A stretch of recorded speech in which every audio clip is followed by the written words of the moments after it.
नमस्कार,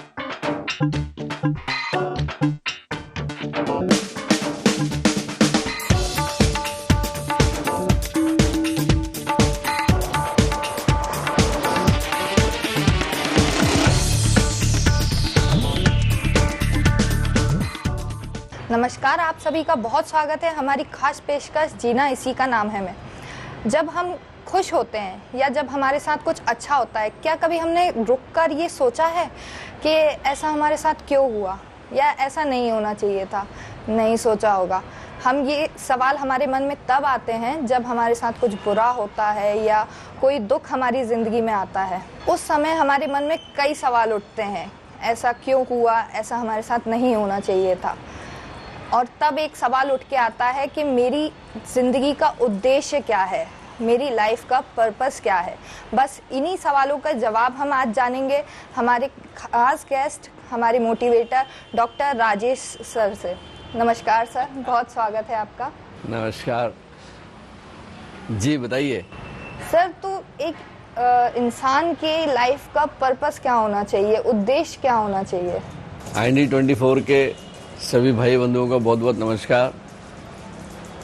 सबसे पहले तो आप आज एक कागज़ और एक पेन लेके बैठ जाएं और आपके अपने जीवन का उद्देश्य अगर है तो लिखें, और अगर नहीं है तो सोचें क्या होना चाहिए। ये इतना बड़ा प्रश्न है वैशाली कि जीवन का उद्देश्य होना क्या चाहिए। इसमें अपन थोड़ा सा अगर इस प्रश्न की तह तक जाने की कोशिश करें तो सबसे पहले तो हमें ये समझना पड़ेगा कि जीवन है क्या। यहाँ पे मैं आप सबको अपने वैदिक सनातन इतिहास की तरफ ले चलता हूँ मैं। तो जीवन है क्या, जीवन दिया किसने? इस ब्रह्मांड में दो शब्द हैं, एक ब्रह्मा है और एक उसका बीज, जिसे हम अंड कहते हैं या अंडा कहते हैं, अंड कहते हैं, जिससे एक सृष्टि का निर्माण होता है, सृजन होता है। तो जब ब्रह्मा ने इस सृष्टि का निर्माण किया तो ये पूरा ब्रह्मांड कहलाया। और जब ये सृष्टि बनी होगी तो इसमें फिर जीवन के जितने भी परिस्थितियाँ होती हैं जीवन के लिए, वो इस पृथ्वीलोक में, क्योंकि इस पूरे अंतरिक्ष में अगर बात करते हैं तो अनगिनत, उसको करोड़ और अरब की बात नहीं कह सकते, उसको अनगिनत बोलते हैं, उसको इन्फिनाइट, जिसकी गिनती ना हो। इतनी तो इसमें आकाश गंगाएं हैं, मिल्की वेज हैं, कितने सौर परिवार हैं हमें पता नहीं, कितनी पृथ्वियाँ होंगी। पृथ्वियाँ मतलब ऐसे ग्रह जहाँ पे जीवन है। हमने अभी साइंस में जितनी भी तरक्की करी है, जैसे जैसे समय बीतता जाता है, सिविलाइजेशन के साथ साथ में विज्ञान और तकनीकी का भी विकास होता है। हमने दूरबीन बना ली, हमने बड़े बड़े खगोल एस्ट्रोलॉजी के साथ साथ में सैटेलाइट बना लिए। हम कहाँ तक पहुँच पाए? मून के साथ, चंद्रमा के साथ साथ हम मंगल ग्रह तक पहुँच पाए। अभी तो हमारा ही जो सौर परिवार है वहीं तक हमने अभी तक यात्रा नहीं करी है। तो ये जो ज्ञान था, हमारे ऋषि मुनियों ने साधना कर जब इस सिद्धि को साध लिया और अंतर्दृष्टि के साथ में इस ज्ञान के साथ में जुड़ गए, इस दिव्य ज्ञान के साथ जुड़ गए, और वेद जब रचे गए, वेदों में सब चीज़ें दी हुई हैं और उसमें जीवन जीने के तरीके भी दिए हुए हैं। और बात हम जब करते हैं कि हम जब इस धरा पे आ गए तो ये पूरी जीवन यात्रा एक मानव के जन्म से मृत्यु तक का ही सफ़र नहीं है। इसे हम एक बड़े कालखंड में देखते हैं तो परमात्मा का वो अंश जिसे हम आत्मा कहते हैं, और सांख्य योग के अनुसार जब एक पुरुष और एक प्रकृति के मिलन से सृष्टि की हर चीज़ों का निर्माण हुआ। पुरुष मतलब ये मेल फीमेल वाला पुरुष नहीं, वो चेतना, वो चेतन तत्व जब प्रकृति मतलब जड़त्व जो दिखता है, जो स्थूल है, ये स्थूल और चेतना के मिलने से ही मानव बना। इस सृष्टि का हर प्राणी जो है वो इसी आधार पे बनता है। और ये जो चेतना है, जो प्राण है, जो ऊर्जा है, ये ऊर्जा जो है इस जड़त्व शरीर को चलायमान करती है और जीवन के जो जितने भी सिद्धांत हैं फिर वो एक दूसरे के ऊपर लागू होने लगते हैं।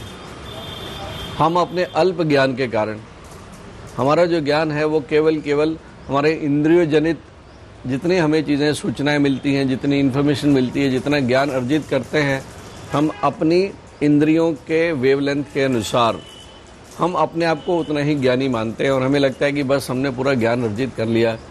जबकि देखा जाए तो वास्तविक ज्ञान का 0.00001% भी नहीं होगा। मतलब पूरे हिमालय में अपने गोला बर्फ़ का निकाल के ले आए और सोचें कि हाँ पूरा हिमालय हमारे हाथ में आ गया। तो मानव प्रकृति ऐसी है। थोड़ा सा हम अपना ज्ञानवर्धन करने के बाद में हमारी बुद्धि तार्किक बुद्धि हो जाती है। हमें लगने लगता है कि हमसे बड़ा ज्ञानी नहीं, और हम उस सीमित और सिंचित ज्ञान के अनुसार हम अपने फिर जीवन क्या होना चाहिए, कैसा होना चाहिए। मुझे ये लगता है कि हर व्यक्ति का उद्देश्य अलग अलग हो सकता है। जाति से, धर्म से, परिवार से, समाज से, आर्थिक स्तर से, बौद्धिक स्तर से हम सब अलग अलग स्तर पे हैं। मैं ऐसा बिल्कुल नहीं कह सकता कि एक उद्देश्य हो और इस धरा पर रहने वाले हर व्यक्ति का, हर देश के, विदेश के हर व्यक्ति का लक्ष्य केवल एक हो, पर्पस केवल एक हो, ऐसा नहीं कह सकते। लेकिन एक जो कॉमन तत्व है, एक जो कॉमन फैक्टर है, वो ये होना चाहिए, जियो जीने दो। ठीक है, हमसे जो छोटे हैं उनको हम मदद करें। छोटे मतलब उम्र से ही नहीं, हर तरीके से, आर्थिक रूप से, शारीरिक रूप से, भावनात्मक रूप से, इमोशनल रूप से। जो कमज़ोर हैं उनकी हम मदद करें, जो हमसे बड़े हैं उनकी इज़्ज़त करें, और एक स्पेस देना चाहिए हमको, एक स्पेस दें। हम किसी के मौलिक अधिकारों का उल्लंघन ना करें।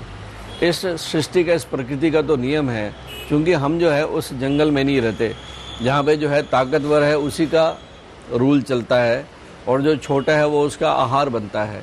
ये जंगल का नियम है, ये प्रकृति के जंगल का नियम है। लेकिन हम जब इस सभ्य समाज में रहते हैं तो हमें जो है एक दूसरे के इज्जत के साथ में, जैसे मैंने कहा कि जियो और जीने दो। आपके जीवन जीने के मकसद, आपके जीवन यापन करने के तरीके अलग अलग हो सकते हैं। कोई आदमी जॉब करता है, कोई आदमी व्यापार करता है, कोई आदमी ट्रेड करता है, अपने पेट को पालने के लिए, अपने परिवार को पालने के लिए हर आदमी अपने अपने अनुसार अपना जीवन यापन करता है। लेकिन अगर हम भारतीय योग सिद्धांत को देखते हैं, जहाँ पे यम, नियम, आसन, प्राणायाम वगैरह का जो अष्टांग योग चलता है, उसमें यम और नियम, इन दोनों में जो चीज़ें लिखी हुई हैं कि मेरे अधिकार में जो है वही मेरी संपत्ति है, मैं किसी और की संपत्ति पे बुरी नज़र ना डालूं। ठीक है, यम और नियम में बड़ा स्पष्ट लिखे हुए हैं कि आदमी का आचरण कैसा होना चाहिए। ठीक है, हम सब जानते हैं, झूठ ना बोलें, किसी को परेशान ना करें, जीवन जीने के जितने सिद्धांत हैं हम सब जानते हैं। लेकिन जब हम अपने ऊपर उसको अप्लाई करते हैं तो हम कहीं ना कहीं उनसे दूर हट जाते हैं। ठीक है, आज के इस संसार में शॉर्टकट चाहिए। ठीक है, कि कम समय में ज़्यादा पैसे कैसे कमा लें, नैतिक अनैतिक कुछ भी चलेगा। हमने अपने जीवन के उद्देश्यों को बदल दिया है। मुझे लगता है वैशाली, अगर आज जो है, अगर मैं किसी युवा से पूछता हूँ कि please define what is good life, अच्छे जीवन की परिभाषा क्या है, तो शायद एक उम्र तक केवल यही समझ में आता है कि अच्छा खाना, अच्छा पीना, अच्छा रहना, अच्छे ब्रांडेड कपड़े, अच्छी कार, साल में 1-2 बार जो है शानदार छुट्टियां हो जाएं कहीं पे, शाम के समय पार्टी शार्टी हो जाए, बस। क्या यही जीवन का लक्ष्य होना चाहिए? ऐसा नहीं है। हम भ्रमित हो जाते हैं। हम इस भौतिकवादी दुनिया में एक अंधाधुंध दौड़ में चले जाते हैं। हमको हमेशा सामने वाले की कमीज़ सफ़ेद लगती है, हम हमेशा सामने वाले की ज़िंदगी, ठीक है, the grass is greener on other side वाली बात है। तो इस अंधाधुंध दौड़ में जो है हम कहीं न कहीं अपने मूल से संबंध विच्छेद कर लेते हैं। हम क्या हैं? हम ईश्वर द्वारा रचित वो कृति हैं जिसकी असीमित क्षमताएं हैं, और आप अपनी क्षमता को केवल बांध लेते हो कि 2-4 लाख रुपए की महीने की नौकरी मिल जाए और बस उससे जो है आपका जीवन चलने लगे। ठीक है, सामने वाले ने, आपके पास में मारुति कार है और उसने हुंडई ले ली, या उसने जो है मर्सिडीज़ ले ली, तो आपका जीवन लक्ष्य उधर ख़त्म हो गया। फिर आपने मेहनत करनी, ताबड़तोड़ मेहनत करनी शुरू की, आपने भी मर्सिडीज़ ले ली, तो उसके पास 2 मर्सिडीज़ हो गई। फिर आपने जीवन लक्ष्य, ऐसे नहीं चलेगा। ये भौतिकवादी दौड़ में, इस आधुनिक जीवन की भौतिकवादी दौड़ में अंत में हाथ क्या लगता है आपको पता है? आपको अंत में हाथ में लगता है ब्लड प्रेशर हो जाता है। जितने मल्टीनेशनल कंपनीज़ के बेचारे CEOs हैं, 40-45 साल की उम्र तक आते आते IIT कर ली, MBA कर लिया, अच्छे अच्छे संस्थानों से शिक्षा प्राप्त करने के बाद में किसी बड़े रईस बंदे की कंपनी में वो नौकर लग गए, कहने को CEO हो गए वो। उसके बाद 24 घंटे काम करते करते 2, 4, 5, 10, 20 लाख रुपए एक महीने की नौकरी लग गई, और अंत में क्या पाते हैं? 24 घंटे काम का जोर, कंपटीशन, हमेशा एक गर्दन पे तलवार लटकी रहती है कि आपको अपने जो है टारगेट सिद्ध करने हैं। कंपटीशन में सामने वाली कंपनी आगे जा रही है, आपको मीटिंग्स में जो है अपने डाटा बताने हैं, अपने रिजल्ट बताने हैं, आपको अपने लिए जीने के लिए समय नहीं है, और अंत में 40-45 साल में बर्नआउट सिंड्रोम से पीड़ित हो जाते हो आप। मिलता क्या आपको? ब्लड प्रेशर मिल जाता है, कम उम्र में 2-4 हार्ट अटैक आ जाते हैं, डायबिटीज़ हो जाएगी आपको, कैंसर हो जाएगा आपको। ये जीवन का लक्ष्य होना चाहिए क्या? ये जीवन का लक्ष्य नहीं होना चाहिए। इससे थोड़ा सा आपको अपनी सोच को बदलना पड़ेगा। तो जीवन लक्ष्य वो है, सक्सेस की अगर बात करते हैं तो डिक्शनरी के अनुसार सक्सेस की जो परिभाषा है वो है, it's a journey of life towards वर्दी गोल। एक योग्य, एक वर्दी गोल क्या हो सकता है? जैसे मैंने बोला आपको, जियो और जीने दो। आप, मुंशी प्रेमचंद कहते हैं कि परार्थ ही सबसे बड़ा स्वार्थ है। स्वार्थ मतलब मेरा अर्थ, सेल्फिश होना। अगर मेरे हित में किसी का अहित हो रहा है तो ये तो दुष्कर्म हुआ, है ना। तो जीवन ऐसा होना चाहिए जिसमें कि आपको जीने का अधिकार है, अच्छा जीवन जीने का अधिकार है, लेकिन किसी को रौंदते हुए, किसी के ऊपर से चलते हुए, किसी को अहित पहुंचा के, किसी का आर्थिक नुकसान करके, किसी के हकों को मार के अगर आपका जीवन बेहतर होता है तो विश्वास करें वो कहीं ना कहीं आपको गड्ढे में डालेगा। सर, तो क्या हम ये कह सकते हैं कि इस कंपटीशन की रेस में, जहाँ कोई पैसे के लिए भाग रहा है, तो कोई नौकरी के लिए भाग रहा है, तो कोई फेमस होने के लिए भाग रहा है, हम अपनी कहीं ना कहीं अपने अंदर का सुकून, शांति खोते जा रहे हैं? हाँ,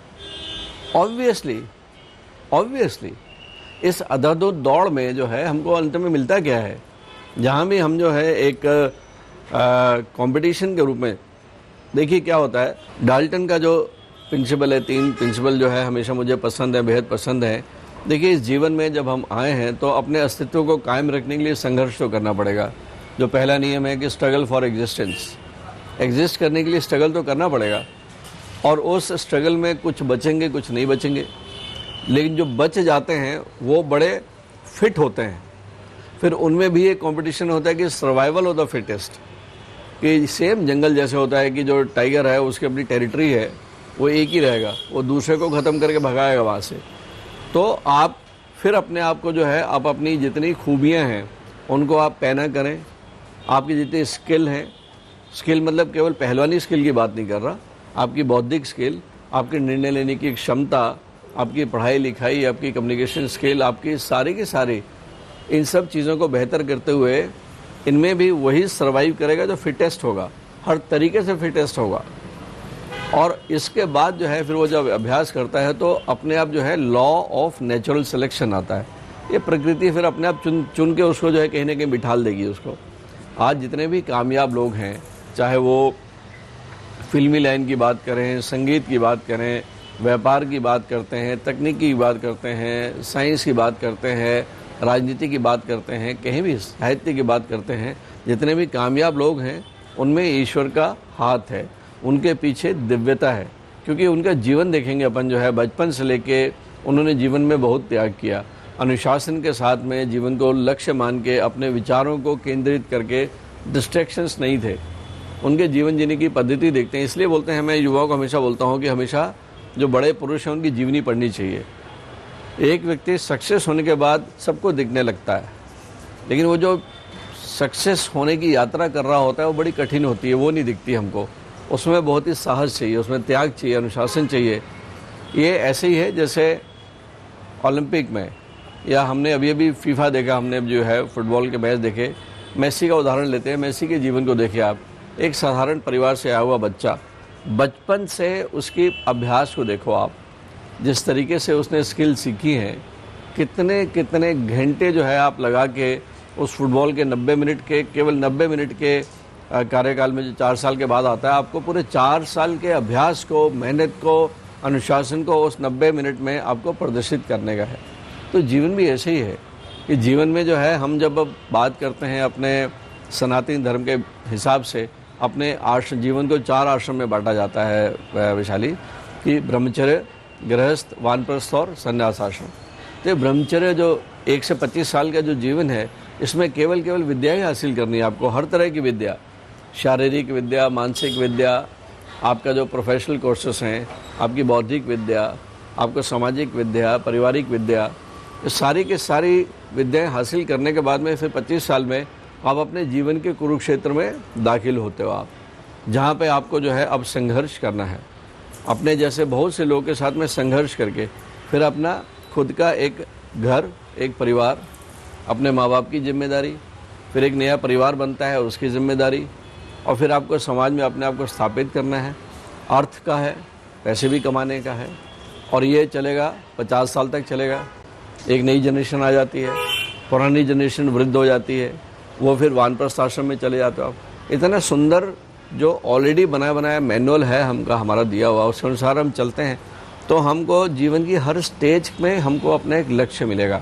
मैं ऐसा नहीं कह सकता कि हर व्यक्ति का जो है जीवन लक्ष्य एक होना चाहिए, लेकिन इसके पीछे का जो मूल भाव है वो यही होना चाहिए, इंसानियत का धर्म हम फॉलो करें, जिए और जीने दें, इंसानियत का धर्म है, ठीक है। किसी को ज़बरदस्ती कट्टरवादी होने के साथ साथ में आप किसी को परेशान ना करें। एक इतना सुंदर संसार है, राम राज जैसे कल्पना होगी, लोग चले जाते थे बिना ताला लगाए, कोई चोर उचक्के की चिंता नहीं होती थी। तो संसार में समन्वय स्थापित करते हुए कैसे रहें। आज तो वैशाली ये है, मुझे लगता है कि जितना क्राइम इस सभ्य समाज में होता तो जंगल में नहीं होता होगा। जंगल में भी अत्याचार तब होता है जब भूख लगती है, तो आदमी जो है अपने छोटे कमज़ोर प्राणी को आहार के रूप में लेता है। इसके अलावा जो है वो जब तक भूखा नहीं है नुकसान नहीं करता। तो ये हमको सोचना पड़ेगा कि हमको अपने जीवन का लक्ष्य बनाना कैसे है, हमारा वास्तविक लक्ष्य क्या होना चाहिए। और दूसरा जो है, उन दिव्य शक्तियों पे पूरा भरोसा होना चाहिए कि हाँ ईश्वर है, वो हमें देखता है, उसकी मार में आवाज़ नहीं होती, वो हमको वॉच करता है। अगर हमने कहीं ना कहीं कुछ अपराध किया है तो इसी जीवन में उसका फल मिलता है, लेकिन ये ज़रूर होता है कि वो डायरेक्टली हो सकता है आप पे ना हो, आपके घर वालों को उसका पश्चाताप करना पड़े, आपके बच्चों को पश्चाताप करना पड़े, कहीं ना कहीं वो फल मिलता ज़रूर है। अपने कर्मों के फल जो है, दुष्कर्मों का फल किसी और को ना मिले, तो उससे बेहतर ही है कि अच्छे कर्म करें, किसी का अहित ना हो। ऐसा जीवन लक्ष्य आपको खुद निर्धारित करना चाहिए। सर, कहीं ना कहीं हमारी कामनाओं ने, हमारी नीड्स ने हमारे लक्ष्य को मिसगाइड कर दिया है। हमें मतलब जो हमारी नीड्स हैं, हमारी बेसिक नीड है खाना, लेकिन हमने उस बेसिक नीड को बना दिया है मकान, घर। तो कहीं ना कहीं हमारा जीवन का लक्ष्य बदल गया है। हाँ, बिल्कुल सही कहा वैशाली, बहुत ही सही आपने ये मुद्दा उठाया है कि इस भौतिकवादी दुनिया में हमने अपनी ज़रूरत और हमारी ख्वाहिश, हमारी जो रिक्वायरमेंट है और हमारी डिज़ायर, इसमें हमने कहीं ना कहीं जो है भेदभाव करना भूल गए शायद। जो है आज मेरी जो ज़रूरत है और मेरी ख्वाहिश है, तो मैंने अपनी ज़रूरतों को तो एक तरफ छोड़ दिया। मेरी जो ख्वाहिशें हैं, जो अनंत हैं, जो डिज़ायर्स हैं, जो मेरी वासनाएं हैं, मेरी कामनाएं हैं, उनका तो अंतहीन है। वो आपको सैलरी जो है कभी भी हमको ज़्यादा नहीं लगती। सैलरी हमेशा जो है महीने की 20 तारीख को ख़त्म हो ही जाती है। कितना भी बजट बना लें, आपके खर्चे कम होते नहीं। क्योंकि मैं इस पक्ष को मैं बहुत ज़्यादा मान्यता नहीं देता वैशाली की, जितनी चादर है उतने पैर पसारो। मैं अक्सर युवाओं को बोलता हूँ कि अति महत्वाकांक्षा बनिए, अति महत्वाकांक्षी बनिए, ओवर एम्बिशियस बनिए। संतोष करने की ज़रूरत नहीं है कि हाँ जितना मिले उसमें गुजारा करो, ऐसा नहीं। आप अपनी क्षमताएं बढ़ाओ ना। आप में तो अपार क्षमताएं हैं, आप में अनंत क्षमताएं हैं, इन्फिनिट पॉसिबिलिटीज़ है आपके लिए। आप अपने आप को पहचानो तो सही। तो ईश्वर ने हमें जो एक बुद्धि दी है, बुद्धि इसलिए दी है कि हम इन पे हम रोकथाम लगा सकें, ये इंद्रियों के घोड़ों पे हम लगाम लगा सकें। यहाँ से जो है वैशाली हमें अपने जीवन लक्ष्य साधना चाहिए। और मुझे ये लगता है कि जो ग्रुप में हम जब अपने घर में होते हैं तो पहले तो हमें पालकों के लिए, जो माँ बाप हैं, उनसे प्रार्थना करूँगा कि रोज़ भले 5 मिनट हो, परिवार में एक ऐसा समय ज़रूर निकालें जब आप अपने बेटी से, बेटे से बात कर सकें। हो सके तो शाम के संध्या के समय है, जब वो पूरा कॉलेज के बाद, खेलने के बाद घर आ जाते हैं, तो कम से कम जो है रोज़ खाना एक साथ खाएं, डिनर एक साथ करें। चलिए रोज़ नहीं कर सकते तो हफ्ते में 2 दिन, हफ्ते में 2 दिन तो कम से कम हफ्ते में 1 दिन तो इसे नितांत आवश्यकता समझें कि किसी मंगलवार के दिन या शनिवार के दिन या किसी भी एक दिन जो है शाम का भोजन साथ करें और साथ बैठने के बाद में उनको सुने। मेरा ऐसा मानना है कि बच्चों को उपदेश देने से कहीं ज़्यादा बेहतर है कि जो उपदेश में जो मैसेज है वो आप स्वयं उस पर खरा उतरें, वो आप करके दिखाइए। क्योंकि जो बच्चा जब बढ़ रहा होता है वो देखता है, वो बड़ा साइलेंट ऑब्जर्वर है, वो उससे कहीं ज़्यादा सीखता है बजाय किसी उपदेश के। तो ये पालकों का जो है, पेरेंट्स का पहले बात तो फ़र्ज है। फिर जैसे जैसे हम युवा होते आते हैं तो हम अपने बड़े भाई से, बड़ी बहन से एक इस तरह का रिश्ता बनाएं कि सोचे तो सही, सोचे कि हमें जीवन जीना कैसे है। कि हमारी जीवन का लक्ष्य खुद से भी प्यार करना हो, आप हमारे आसपास जो लोग हैं हमें उनसे भी प्यार करना होना चाहिए। क्योंकि देखा जाए तो इंसान के पास जो भी है वो उसमें संतुष्ट नहीं होता। अगर हमारे पास एक घर है तो हमें 2 घर की लालसा होती है। अगर हमारे पास प्यार नहीं है तो हम उस प्यार के पीछे भागते हैं। तो कहीं ना कहीं हमारा जो जीवन का लक्ष्य है वो भटक जाता है। ये बड़ा ही एक भ्रमित शब्द है वैशाली, जिसको हम प्यार कहते हैं, है ना। प्यार की जगह मैं इसको अगर आदर का दूँ, मैं अगर मैं एक रिस्पेक्ट बोलूँ, जैसे आप अपनी माँ से प्यार करते हैं ना, हम अपने छोटे बेटे से प्यार करते हैं, हम अपने दादाजी से प्यार करते हैं। इस प्यार के पीछे एक मौलिक भावना होती है जिसको रिस्पेक्ट बोलते हैं, ठीक है। तो मैं उस प्यार की बात करता हूँ, तो बिल्कुल करना चाहिए। हमको रिस्पेक्ट करनी चाहिए। हमारे आसपास जितनी भी चीज़ें हैं, चाहे वो चैतन्य हैं या चैतन्य नहीं है, वनस्पति है, वातावरण है, हमारे दोस्त मित्र यार हैं, मैंने कहा ना कि उनको स्पेस दें, जियो और जीने दो वाली बात जो है यहाँ पे, कि रिस्पेक्ट दें, रिस्पेक्ट लें। रिस्पेक्ट का एक तत्व है जिसे प्यार कहते हैं, ठीक है। तो प्यार में तो स्वार्थ भी होता है बेसिकली, तो उससे बेहतर है कि हम रिस्पेक्ट करना सीखें। हम रिस्पेक्ट दें तो हमें रिस्पेक्ट मिलेगी, और इस रिस्पेक्ट में प्यार भी है। हम आदर करना सीखें और आदर पाएं, ऐसा मानना है मेरा। सर, मेंटल पीस इंसान के जीवन में क्या रोल प्ले करता है अपने गोल्स को पाने के लिए? एक समुद्र, शांत समुद्र है वैशाली, जिसमें एक शिप चल रहा है ना। उस शिप में एक कलाकार बैठ के ड्राइंग बना रहा है, ठीक है। अब जो है वो समुद्र में तूफान आने वाला है, लहरें उठनी चालू हुई, तो क्या उस उछलते हुए समुद्री जहाज में वो कलाकार बैठ के अपनी ड्राइंग बना सकता है क्या? नहीं बना सकता। नहीं बना। तो ये 2 दृश्य मैंने आपके सामने दिए कि मेंटल पीस जो है वो समुद्र के उस ठहरे हुए पानी जैसे है, जिसमें एक जहाज चल रहा है और उसके भीतर बैठा कलाकार जो है अपनी कृति बना रहा है। ये मेंटल पीस में है। तो सबकॉन्शियसली जो है आपके मानसिक चिंतन में जब ठहराव नहीं होगा, आप अपने जीवन का कोई भी निर्णय ले ही नहीं सकते। जीवन का एक भी निर्णय अगर आपके बैकग्राउंड में सबकॉन्शियसली अगर शांति नहीं है, टर्बुलेंस होगा अगर आपके विचारों में। आप डॉक्टर हैं, गलत ऑपरेशन करेंगे। आप गायक हैं, अलग राग लगा लेंगे। आप अगर कथावाचक हैं, कहानी कहीं और चली जाएगी। आप टीवी के एंकर हैं, आपकी बॉडी लैंग्वेज से पता चल जाएगा कि कहीं ना कहीं घर में कुछ ना कुछ हुआ है। आप अगर क्रिकेटर हैं तो आपकी बैटिंग से पता चल जाएगा। तो ये तो एक बेसिक चीज़ है बेसिकली। ये मानसिक जो मेंटल पीस की बात करते हैं, ये तो एक प्लेटफॉर्म है। मेंटल पीस है तो उसी पे बैठ के हम अपने जो है सारे कर्तव्य दिखा सकते हैं, सारे नट दिखा सकते हैं और वहीं सफलता अर्जित भी कर सकते हैं। मेंटल पीस नहीं है तो आपके जीवन में असफलता ही असफलता है, निराशा ही निराशा है, और जीवन जो है दुखों का एक बहुत बड़ा एक भंडार बन जाएगा आपका।